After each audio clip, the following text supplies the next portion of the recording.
Hello everyone, কেমন আছো তোমরা সবাই? আজকে কিন্তু আমি আবারও চলে এসেছি নতুন আরও একটা কাজ নিয়ে। এটা কিন্তু একটা মঙ্গল ঘট।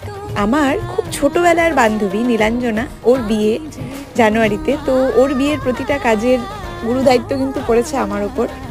তো এই মঙ্গল ঘট দিয়ে কাজটা আমি শুরু করেছি। এখানে আমি ঘটের কালারটা রেখেছি লাল, আর পুরো কাজটাই কিন্তু করব সাদা আর হলুদের কম্বিনেশানে। প্রথমেই আমি সাদার কাজগুলো করে নিচ্ছি, এরপর আমি হাইলাইট যেই জায়গাগুলো করব সেগুলো হলুদ দিয়ে করে নেব। এখানে কাজটা করতে আমি ব্যবহার করেছি ফেভিক্রিলের অ্যাক্রাইলিক কালার, আর যেই তুলি দিয়ে কাজটা করছি সেটা সোনাইয়ের কিন্তু 000 তুলি। এখানে কিন্তু আমি ঘিঞ্জি কলকার কাজ করছি না, একটু সিম্পলের মধ্যে কলকাগুলো রাখছি, কিন্তু যেন একটু ভরাট লাগে দেখতে, সেভাবেই কিন্তু কাজটা আমি এখানে করছি। তোমরা যারা ভিডিওটা দেখছো তারা কিন্তু কমেন্ট সেকশনে জানিও তোমাদের কাজটা কেমন লাগলো। আর এরপরে বিয়ের প্রতিটা কাজ খুব তাড়াতাড়ি তোমাদের সামনে আমি নিয়ে আসবো, অবশ্যই কিন্তু দেখো। ভালো থেকো সবাই।